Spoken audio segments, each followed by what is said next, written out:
grace of God to those people and to give them warning after warning so that when judgment finally came, no one could turn to God and say, "Why didn't you warn me?" So the success of Ezekiel's ministry was not so much the numbers of people that he turned from their sins. It was the way he represented God. And if you will just go and represent God and show forth his grace and mercy and love, whether or not anyone responds, you're honoring God. So, with that in mind, we'll sing the song, "O Jesus, I have promised." And look at the first verse. "O Jesus, I have promised to serve thee to the end." Doesn't matter if people respond or not. I want to serve Jesus to the end. I want to bring him glory. Let's sing this hymn, 398, in your hymn books if you need the words. Otherwise, they'll be on screen.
Okay, we are back to Jerusalem today. I hope.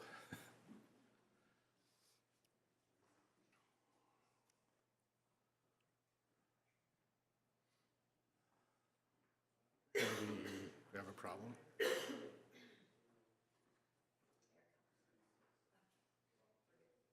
Okay, we're ready for Jerusalem, right after Petra.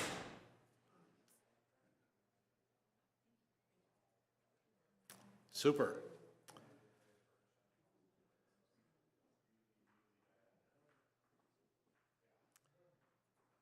Okay, we are standing, when I take this picture, we're standing on the Mount of Olives.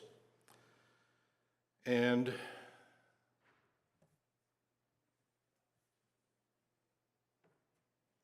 can see in the distance the Temple Mount and the Eastern Gate. So if you're standing right on the Mount of Olives and looking through the Eastern Gate, there's a straight line. Prophetically, what do you remember hearing about or reading about Mount of Olives in the future? That's where Jesus is going to come down.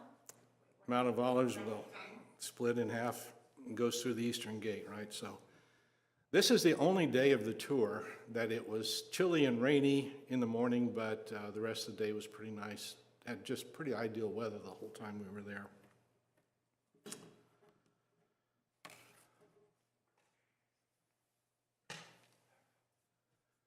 Okay, these are, anybody want to guess? Graves. These are Muslim graves. There's the Temple Mount up there, and the Eastern Gate over here, and the Mount of Olives would be down here. We're looking from the Mount of Olives up to the Temple Mount, and in front of it are all these Muslim graves. And I'll get into a little bit later what those graves are there for. Just another picture of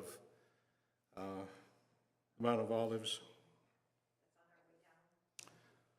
Okay, so as you can see, it was a little chilly and rainy, and sure enough, somebody showed up right on the spot with umbrellas for sale. And since it was windy, they turned it inside out pretty quickly. They weren't very good quality, but oh well. Okay, this is the Mount of Olives. This is Gethsemane. And this, of course, is where the Lord prayed 3 times. The Garden of Gethsemane is divided into 3 different parts, and there's only one part that you can go into now. I don't remember why. But this would have been where the Lord met with the disciples. And this particular olive tree is between 12 to 1,500 years old. Everybody's supposed to say, wow. Thank you. And they put a fence around it because people were coming up and trying to chip pieces of bark off of this hundreds of years old olive tree.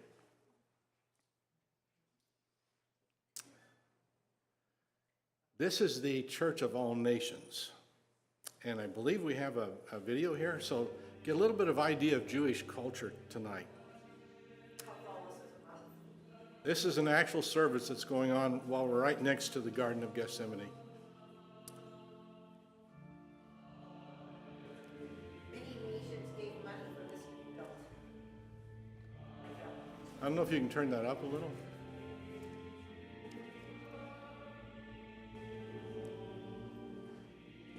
So they allowed tourists to come in right during the service and observe. Pretty elaborate.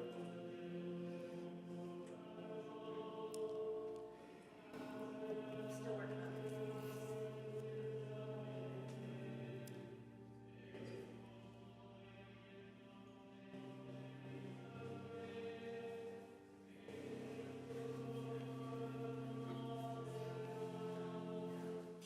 Sorry.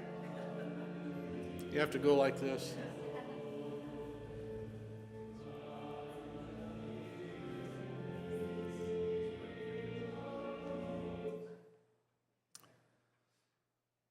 Okay, that was a pretty interesting experience, and several things like that gave us a taste of what Jewish culture is really like. I think the next thing we're going to look at is Nehemiah's wall. I was really excited to see this. I have one of my favorite sermons is out of the book of Nehemiah on the rebuilding of the wall, and this is actually a part of the wall they built in Nehemiah's time. That was thrilling to me. Now we're standing underneath the Temple Mount, and that's why we get to see the. Can we go back to that again? That's why we get to see the wall from the bottom. What about it seems unusual to you? Anybody? Anything seem unusual about the wall? Yeah, there's a pitch to it. Anybody know why? I didn't either. I was showing these, I think in Kaukauna several years ago, and afterwards one man came up to me and he said, they used to build the walls vertical, but whenever somebody would look over to see if anybody was down there, guess what? So they built them that way so they could see the enemy down there. They couldn't get real up close to the wall. I thought that was really interesting. Okay, some of Old Jerusalem back here, and if you think it looks like a slum, it does, but it's very expensive to live there. Again, we're still underneath the Temple Mount. Just a few more pictures of, okay. you had a choice. You could either go through Hezekiah's tunnel, or you could take a side excursion. And I could not get my pants rolled up high enough because there was water in the tunnel, and so I chose to take the excursion. And our guide told us that these two are the traditional graves of David and Solomon.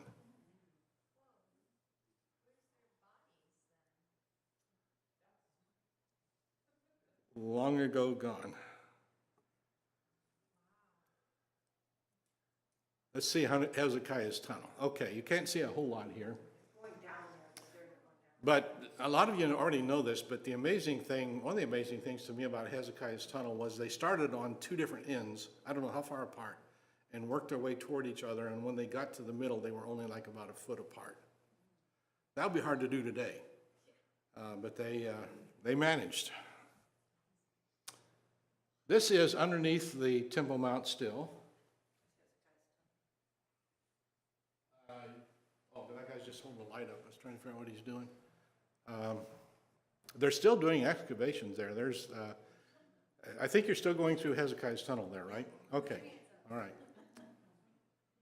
Yeah, it was pretty dark and, yeah, kind of like you had to be careful. This was recently excavated, and what it is right next to it is the Pool of Siloam. Anybody remember what happened at the Pool of Siloam?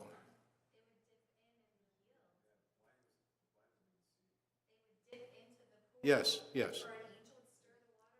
Yes, yes. And the lame man was there. He didn't have anybody to carry him in, and the Lord healed him. At this same point, there was a man selling ancient Jewish coins that our guide says was authentic, but I didn't trust the guy that was selling them, so I didn't buy any, but kind of wish I had of.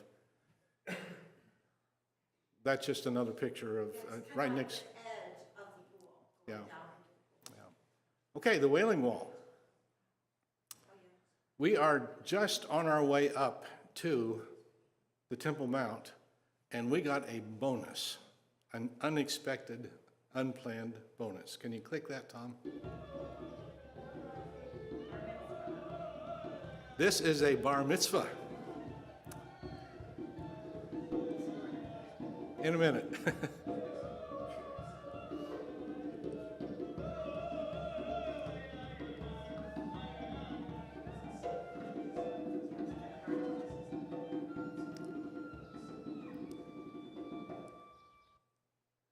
I stopped early because everybody else was getting up into the Temple Mount and I was falling behind. I wish you could have seen more of it, but of course when the Jewish boy turns 12, they hold a bar mitzvah for him. He is declared to be now an adult. And the very last part of that music went dun dun dun dun dun dun. Had to miss that. And the king said unto Araunah, Nay, I will surely buy it of thee at a price. Neither will I offer burnt offerings unto the Lord my God of that which doth cost me nothing. So David bought the threshing floor and the oxen for 50 shekels of silver. Anybody know where that field was, that land was? David built there an altar unto the Lord and offered burnt offerings and peace offerings. So the Lord was entreated for the land, and the plague was stayed from Israel. This is when David purchased what we now know as the Temple Mount. This is also where Abraham offered up Isaac, way before that. This is also the place where the Muslims believe, I wrote that down somewhere. I can probably get to that later. Anyway, what have we here? This is just the pathway that leads up to the Temple Mount. Our guide told us, don't wear anything of a spiritual nature, don't bring a Bible, don't have a cross or anything like that, because they'll confiscate it. The Temple Mount is controlled by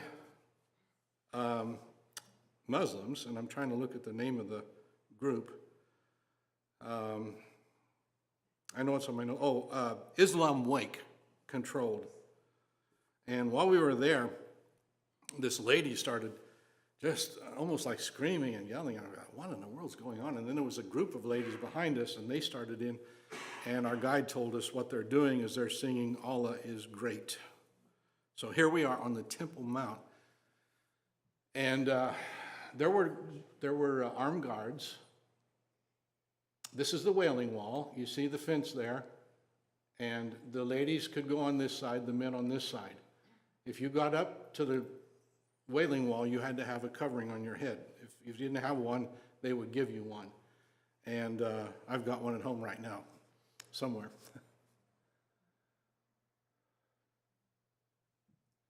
Just some more pictures of the Wailing Wall. You can't see, but there are wads of paper in the cracks. That's probably the best one. All wads of those are prayers that Jewish men have written down, wadded the paper up, stuck it in the cracks. And the idea was that this is as close to God as they're ever going to get. And so the prayer being there is going to go up to God continually, because they figure that's as close to God as they're ever going to get on this earth anyway. Everybody wave hi. One of the guards made Linda put this scarf because her skirt only came down to below her knees. Everybody else were wearing pants, so, I mean, it wasn't an issue because their skin was covered. Every place else we went, it wasn't a problem, but I didn't have a clue, or I could have worn them. I had hummer dresses, but, yeah. anyway, she looks, that right there is John the Baptist. He was actually a youth pastor, one of the churches that his pastor was there with him, and also his wife. There's one of the guards, and we're walking toward the dome. That is a Muslim dome. No, the black one is. The gold one isn't. The one is the one where they think Abraham offered underneath that dome. Yeah, where Abraham sacrificed Isaac. That's what I was looking for. That is gold. That's gold. We were not allowed to go into the Temple Mount, of course, but we got really close to it, as you can see. This is the traditional site of the Holy of Holies. They believe this is where the temple was located. And one thing that's unique about it is if you're standing on the Mount of Olives looking through the eastern gate, there's a straight line to where this location is, where they believe the Holy of Holies once stood. That's the eastern gate.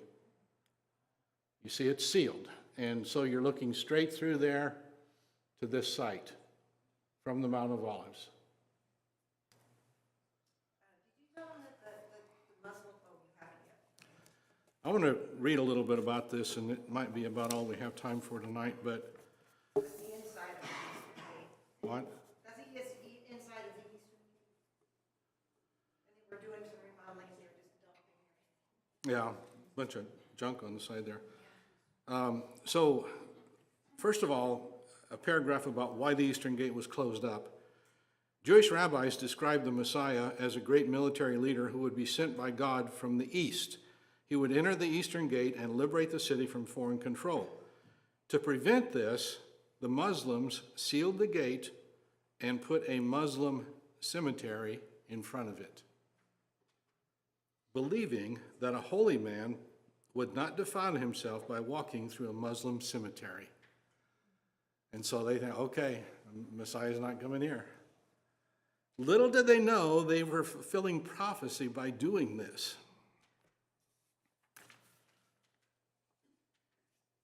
According to the Bible, the Messiah would come, go through the Eastern Gate, present himself officially as king, be rejected by the Jews. The Eastern Gate would then be closed until he returns and is accepted by the Jews. The Eastern Gate is closed today and has been for over 1,000 years, despite several attempts to reopen it. In the Six-Day War, some members of the Jewish military suggested catching the Jordanian defenders of the city off guard by blowing open the sealed eastern gate. But the leader of the group, an Orthodox Jew, had vehemently protested the idea, stating that the eastern gate can be opened only when the Messiah comes. Here's another attempt. In 1917, Muslim leaders in control of Jerusalem tried and failed to break the prophecy and open the gate. On the exact day the workmen were preparing to demolish the ancient stone, the hand of God intervened and the city of Jerusalem passed out of Muslim control into the hands of the British. You're supposed to be astonished. I was. Did you get what I just read? On the exact day the workmen were preparing to demolish the ancient stone, the hand of God intervened and the city of Jerusalem passed out of Muslim control into the hands of the British. That's back in 1917. Okay. That's the sealed eastern gate. Okay, that's probably all we have time for tonight. Sorry, I hate to stop. I'd just as soon keep going until we're all done, but duty calls. And I left my prayer list down here. Just a second.